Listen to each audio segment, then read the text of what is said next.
Hello दोस्तों, कैसे हैं। मैं Sanjay Kumar Rai Bihar board study group channel में आपका स्वागत करता हूं।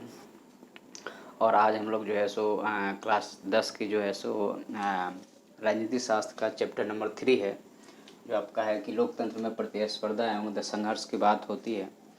तो अभी हम लोग क्लास 10 की जो है सो चैप्टर 1 राजनीति शास्त्र का चैप्टर 1 और चैप्टर 2 कर ली हैं। ये चैप्टर 3 है, मेरे ख्याल से 4 या 5 चैप्टर है, तो एक दिन में ख़त्म हो जाएगा। तो धीरे धीरे करके आपके बाकी सारे भी बुक को हम ख़त्म कर देंगे, मतलब कि मेरे ख्याल से 1-2 महीने में पूरा ख़त्म हो जाएगा। लेकिन आप लोगों से यह निवेदन है कि आप लोग इस चैनल को ज़्यादा से ज़्यादा शेयर कीजिए और लोगों को बताइए, ताकि जो दूर दराज के बच्चे हैं उनको फ़ायदा हो। मेरा मेन मकसद यही है और कुछ नहीं है। बस हम यही चाहते हैं कि इस चैनल का लोगों तक पहुँच हो और लोग इससे कुछ सीखें, क्योंकि हमारा जो मेन मिशन यही है कि हम अपने जो प्रदेश के लोग हैं उनको हम मदद करना चाहते हैं। इसलिए हमने जो है सो स्पेशली उनके नाम से एक चैनल बनाया है। बाकी हमारा जो है सो सिविल सर्विस के लिए दक्ष सिविल सर्विस एकेडमी के करके हमारा एक अलग से चैनल चल रहा है। जो बच्चे कंपटीशन की तैयारी कर रहे हैं वो जा कर के उस पर विजिट कर सकते हैं और देख सकते हैं। और ये स्पेशली जो बिहार के बच्चे हैं जो 12वीं तक, मतलब कि क्लास 6 से लेकर क्लास 12वीं तक के बच्चे हैं, जो आगे चल के सिविल सर्विस की तैयारी करेंगे, एसएससी की तैयारी करेंगे, ये किसी भी कंपटीशन की तैयारी करेंगे, तो उनका एक अच्छा बेस बनाना, चीज़ों को अच्छी पकड़ होनी चाहिए, ताकि मैट्रिक एग्ज़ाम में जो चोरी चकारी करके लिखते हैं वो सब नहीं हो पाए और अच्छा बेस बन जाए। और जब आप सुधरेंगे तभी आपका देश प्रदेश सुधरेगा, नहीं तो ऐसे ही चलता रहेगा। ठीक है, इसलिए हमें सुधरना बहुत ज़्यादा ज़रूरी है। तो हमारा बस एक ही मकसद है कि आप से ही स्टार्ट होगा, क्योंकि जनरेशन का सुधार बचपन से ही, या जो बचपन के जनरेशन है एजुकेशन से ही शुरू होता है, न कि बड़े होने के बाद शुरू होता है। इसलिए हमें अपने आप को सुधारना है। जब बच्चे सुधरेंगे, जब बच्चे अच्छे तालीम हासिल करेंगे तो आगे जाके और अच्छा करेंगे और हमारा प्रदेश और हमारा देश सुधरेगा। ठीक है, तो आप लोगों से निवेदन है कि इसको लोगों तक पहुंचाएं, शेयर करें, सब्सक्राइब करें, लाइक करें और जो है सो बेल आइकन दबा कर रखें, ताकि जब भी हमारा नया लेक्चर आए तो आपको सीधे आसानी से प्राप्त हो जाए। ठीक है, अब हम लोग देखते हैं लोकतंत्र में प्रतिस्पर्धा एवं संघर्ष की जब हम बात करते हैं तो देखिए, लोकतंत्र में हमने आपको बता दिया था कि लोकतंत्र क्या होता है कि जो है सो प्रजा के लिए, प्रजा के द्वारा शासित जो नियम है, या एक संविधान भी होता है उसमें जो, और रूल जो होता है वो लोगों का ही होता है। भले वो 5 साल के बाद सरकार बदल जाती है, आप ही चाहते हो तो बदलती है, आप नहीं चाहते हो तो वही सरकार रहती है। तो इसमें जो है इसका अगर इंट्रोडक्शन या परिचय देखते हैं तो इसमें जो है सो हमारे लोकतंत्र में कभी भी जैसे राजतंत्र है, राजा है तो सारा शक्ति उसी के पास में है, किसी को मारना है, किसी को दंड देना है, जो भी करना है। लेकिन हमारे यहाँ लोकतंत्र में ऐसा नहीं है। लोकतंत्र में क्या है, सत्ता का विभाजन है। सत्ता का विभाजन कैसे है कि जो है सो न्यायपालिका अलग है, विधायिका अलग है, कार्यपालिका अलग है। हम आपको कल बता चुके थे न्यायपालिका, विधायिका और कार्यपालिका के बारे में। तो सत्ता का विभाजन है, जिसके कारण जो है सो झगड़ा कम होता है, मतलब आपस में संघर्ष कम होता है। लेकिन फिर भी अगर सत्ता में कुछ भी इधर उधर होता है, कुछ गलत कानून आता है, तो लोग संघर्ष करने लगते हैं। तो सत्ता का विभाजन है। उसके बाद में जो है सो अगर मान लीजिए कि सत्ताधारी पार्टी है, अगर सकारात्मक काम नहीं करेगी, मान लीजिए नीतीश कुमार बोले कि हम अपने लोगों को नहीं बुलाएंगे, जब नहीं बुलाएंगे तो लोग क्या करने लगे, विरोध करने लगे, उनका विरोध होने लगा। तो फिर उन्होंने अपना डिसीजन को क्या किया, बदल दिया। तो सत्ताधारी अगर पब्लिक के इच्छा के विरुद्ध जाके काम करेंगे नेता, तो उनका विरोध होगा और अगली बार आने वाले इलेक्शन में उनको हरा करके नया पार्टी आ जाएगी। तो इसलिए जो है सो जो सत्ताधारी है वो सत्ता को पकड़े रखने के लिए जनता के इच्छाओं के अनुरूप ही काम करती हैं। अनुरूप वाला काम कौन सा, विकास करना है, रोड बनाना है, एजुकेशन अच्छा करना है, इंफ्रास्ट्रक्चर डेवलप करना है, और उसके बाद में रोज़गार के अवसर पैदा करना। अगर बिहार में इतना रोज़गार का अवसर पैदा होता तो लोग वहाँ से भाग करके दूसरे जगह नहीं जाते। उसके बाद में नया कानून और दबाव। जनरली क्या होता है कि जब आप नया कानून बनाते हैं, जैसे नीतीश कुमार ने दारू वाला कानून बनाया था कि हमारे यहाँ दारू की सेल नहीं होगा, तो लोगों का दबाव था, प्रेशर ग्रुप का बहुत ज़्यादा दबाव था, फिर हाई कोर्ट ने उसको चेंज किया।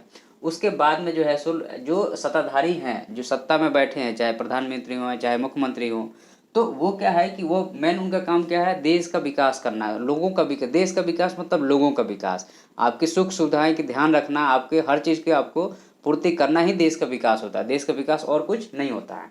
उसके बाद में जो है सो अब देखिए, अब लोकतंत्र में जैसे मान लीजिए कि आज कांग्रेस है, बीजेपी है, अभी कांग्रेस ने बस भेजी, बीजेपी ने मना कर दी।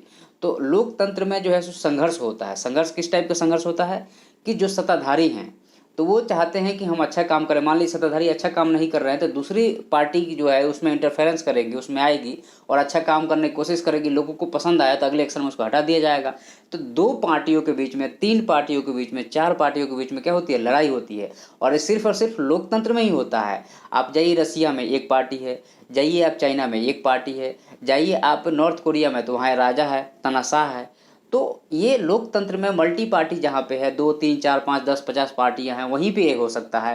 राजतंत्र में और जहाँ पे कम्युनिस्ट रूल है वहाँ पे ये नहीं हो सकता है। तो प्रतिस्पर्धा एवं जनसंघर्ष की अगर हम बात करते हैं, प्रतिस्पर्धा एवं लोकतंत्र का विकास, तो क्या होता है जब 2 पार्टी आती हैं तो एक बोलता है कि हम आपको ये देंगे, दूसरा बोलता है हम एक देंगे, तो इससे क्या होता है, एक नया रास्ता खुलता है और नया विकास के आयाम बढ़ते हैं और उसके कारण जो लोकतंत्र का दायरा भी बढ़ता है, ठीक है ना। क्योंकि लोकतंत्र अगर अच्छा है तभी तो सारा देश अपना रहा है, लगभग लगभग सारे देश अपना रहे हैं, कुछ को छोड़ करके जो जाहिर गंवा रहे हैं। जन संघर्ष एवं लोकतंत्र का विकास, अब क्या है कि मान लीजिए जनरली क्या होता है कि हमारे यहाँ जनरली जो है सो ये तो हो गया आपका। अब हमारा जन संघर्ष और लोकतंत्र का विकास, अब मान लीजिए आपके यहाँ लोकतंत्र कैसे आया है, हमारे यहाँ लोकतंत्र क्यों आया है, क्योंकि लोगों ने स्वतंत्रता की लड़ाई लड़ी है। जब लोग स्वतंत्रता की लड़ाई लड़े फिर उन्होंने धीरे धीरे जो डिफिकल्टी आई उसको अपने कानून में, उसमें अपने संविधान में रखे और इस तरह से हमारा क्या हुआ, एक नया संविधान हुआ और उसमें जो है सो लोकतंत्र के विकास की बात की गई है। राजनीतिक संगठन का संघर्ष, अब देखिए क्या होता है कि अब कोई भी मान लीजिए पार्टी आती है तो अपने को एस्टेब्लिश, जैसे आम आदमी पार्टी है तो अपने को देश में एस्टेब्लिश करने के लिए जो है सो संघर्ष करेगी, एक संगठन बनाएगी। और दूसरा चीज होता है कि जैसे कि अन्ना हजारे का आंदोलन, अन्ना हजारे का आंदोलन किसके लिए था, लोकतंत्र के लिए था। क्योंकि वो क्या चाह रहे थे कि प्रधानमंत्री भी जो है सो CBI के अंदर में आ जाए, उनके ऊपर कोई करप्शन का चाह रहे तो उनके ऊपर जांच हो। तो इसलिए जो है सो एक जन आंदोलन जो है सो लोकतंत्र को एक अच्छा शेप देता है। और मान लीजिए कुछ भी गलती होती है तो यह जन आंदोलन, लोग जो है सो आगे आ जाते हैं। जैसे मान लीजिए अभी ट्रिपल तलाक था, लोग विरोध कर रहे थे, अभी जो है सो CAA आया था, उसका लोग विरोध कर रहे थे, कुछ को पसंद है कुछ को नहीं पसंद है।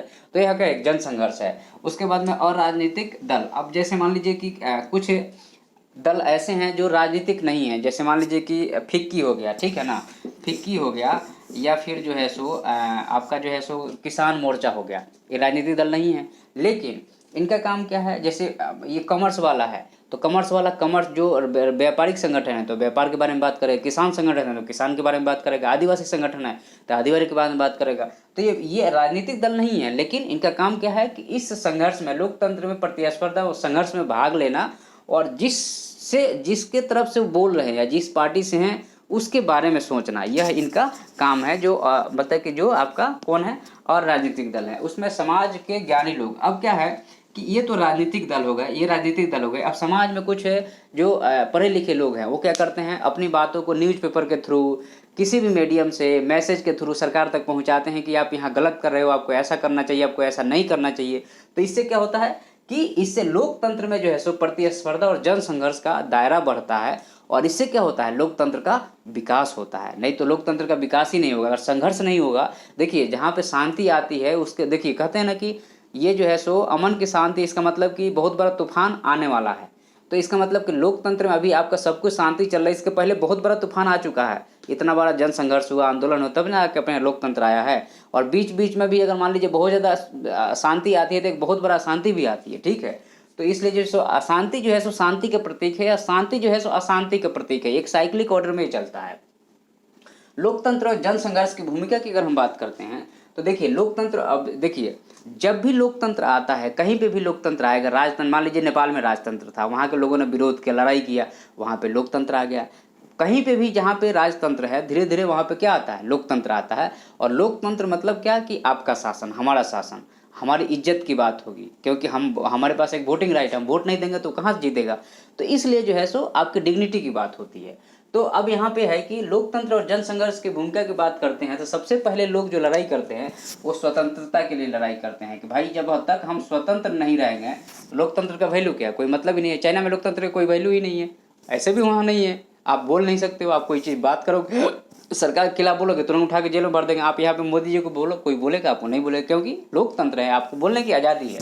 तो स्वतंत्रता की लड़ाई में जो है हमारे यहाँ जो है सो आपका स्टार्ट होता है 1885 से 18, ऐसे तो बहुत पहले से चालू हो गया था 1857 और ये सब सारी चीज़ें, लेकिन जो पार्टीगत या प्रेशर ग्रुप जो अपन लोकतंत्र की बात करते हैं, जो प्रेशर ग्रुप है वो 1885 से इंडियन नेशनल कांग्रेस के जब स्थापना हुआ, इसके बाद से पार्टीगत रूप से चालू होते हैं। इसके पहले भी जो है सो बहुत सारी पार्टियां थी, और जो लीडर थे, जैसे बंगाल में बहुत सारी पार्टियां थी, या एशियाटिक सोसाइटी ऑफ बंगाल, या इस तरह से राजा राम मोहन राय की जो पार्टियां थी वो पहले थी, लेकिन एक्चुअल में जो शुरू होता है वो 1885 से ही शुरू होता है। और इसके बाद में क्या होता है कि जब यह लड़ाई होती है तो आपका जो है सो 1927 में साइमन कमीशन बनता है, और 1928 में वहाँ का सेक्रेटरी ऑफ स्टेट बोलते हैं कि भारतीयों की औकात नहीं है संविधान बनाने की। तो यहाँ के जो संविधान सभा उनको बड़ा, मतलब कि यहाँ के जो कांग्रेस वाले थे, बड़ा बुरा लगा। मद्रास सेशन में डिसाइड हुआ, और उसके बाद में ऑल पार्टी मीट हुआ, और यहाँ डिसाइड हुआ कि एक समिति बनाया जाए। तो मोतीलाल नेहरू हेड बने, सुभाष चंद्र बोस और उनके साथ में बहुत सारे लोग, मतलब 8 लोग थे, एक कमेटी बनी, और उन्होंने 3-4 महीने में संविधान बना के पुटअप कर दिया। उन्होंने जो है सो डेमोक्रेसी की बात करी, उन्होंने आपके स्वतंत्रता की बात करी, और उसके बाद में जो साइमन कमीशन की जो है सो 2 वॉल्यूम रिपोर्ट आता है 1930 में। तो इसका मतलब क्या हुआ कि हमारे पास में स्वतंत्रता की लड़ाई होती है। स्वतंत्रता की जब लड़ाई होती है तो फिर लोकतंत्र आता है। लोकतंत्र आता है तो अपने हिसाब से एक कानून बनता है, एक कानून की किताब बनती है, जिसको सभी लोग मानते हैं, सभी लोग जानते हैं, सभी लोग उसको एक्सेप्ट करते हैं। तो संविधान सभा बना 1946-47 में, ठीक है, कैबिनेट मिशन के बाद में। और उसके बाद में जो है सो आपका जो है सो देश आज़ाद हुआ, और 26 जनवरी 1950 को हम लोग जो है सो गणतंत्र हुए। 26 जनवरी 1950 को भारत क्या हुआ, गणतंत्र हुआ। अब यहाँ पे एक चीज़ है कि स्वतंत्र और गणतंत्र में क्या अंतर है, कभी आपके एग्जाम में पूछ दिया तो क्या जवाब दोगे। तो स्वतंत्र जो होता है, स्वतंत्र का मतलब आपको आज़ादी मिल गई, ठीक है। लेकिन मान लीजिए हम कहते हैं कि आपके पिताजी हैं, और आपके पिताजी बोले कि जा बेटा तो कुछ भी कर ले, तो आपको आज़ादी मिल गई। लेकिन आपका कुछ भी करने का दायरा आपके पिताजी के ऊपर डिपेंड कर रहा है कि नहीं कर रहा है। तो आप स्वतंत्र हैं लेकिन गणतंत्र नहीं हैं। अगर वही आपके पिताजी नहीं रहे तो आप पूरी तरह से स्वतंत्र हैं, ठीक है ना। तो अब इंडिया स्वतंत्र तो हो गया 1947 में, लेकिन गणतंत्र नहीं हुआ। मतलब कि जो हेड होगा, जो भारत देश का जो एक हेड होगा, उसको चुना जाना, तो वो गणतंत्र होगा। और अगर उनको नहीं चुना जाएगा तो गणतंत्र नहीं, वो राजतंत्र हो जाएगा। जैसे ब्रिटेन में है, वहाँ पे भी स्वतंत्रता है, वहाँ पे भी आपका जो है सो लोकतंत्र है, लेकिन वह क्या है एक्चुअल में, देखो गणतंत्र का मतलब है कि आपके ऊपर और कोई नहीं है। एक तरह से कहा जाए तो यह पेन ही सर्वे सर्वा है। अपने इस एरिया में या इस घर में हम सर्वे सर्वा हैं, तो सारे नियम हम बनाएंगे, हमारे ऊपर और कोई नहीं है। ये होता है गणतंत्र, ठीक है। और स्वतंत्र का मतलब होता है कि हम फ्री हैं घूमने के लिए, अपना काम करने के लिए, बोलने के लिए, लेकिन देश के ऊपर और कोई नहीं है, देश ही संपूर्ण है, देश ही सर्वे सर्वा है, तो वो क्या होता है, गणतंत्र होता है। स्वतंत्र और गणतंत्र में हम आपको बता दिए। अब उसके बाद में क्या होता है कि आपका जो है सो 1964 में पंडित जवाहरलाल नेहरू का डेथ हो जाता है। उसके बाद में 1970 से 1975 के, तो उसके बाद में जो है लाल बहादुर शास्त्री पीएम बनते हैं। 1 साल बाद वो भी मर जाते हैं। उसके बाद में जो है सो लड़ाई चालू हो जाती है इंदिरा गांधी के बीच में, और जो है सो कांग्रेस के बीच में लड़ाई चालू हो जाती है, और 2 दल हो जाता है। और ये 1970 से 1975 के बीच में जो है सो लोकतंत्र पर खतरा मंडराने लगता है, क्योंकि 1975 में इंदिरा गांधी ने इमरजेंसी लागू कर दिया। तो उसमें ऐसा लग रहा था कि अब लोकतंत्र खत्म हो जाएगा। इमरजेंसी मतलब कि प्रेसिडेंट रूल मतलब कि कांग्रेस का या सत्ता का जो उस टाइम पे जो भी प्रधानमंत्री थे उसका टोटल कंट्रोल इंडिया पे, तो उसमें तानाशाही आ जाएगा। तानाशाही आ जाएगा तो क्या होगा, लोकतंत्र खत्म हो गया। तो उस टाइम पे जबरदस्ती लोगों को जो है नसबंदी की जाती थी, जेल में भर दिया जाता था, कोई पूछने वाला नहीं था, कोर्ट सुप्रीम कोर्ट तक कोई जवाब देने वाला नहीं था, ठीक है ना।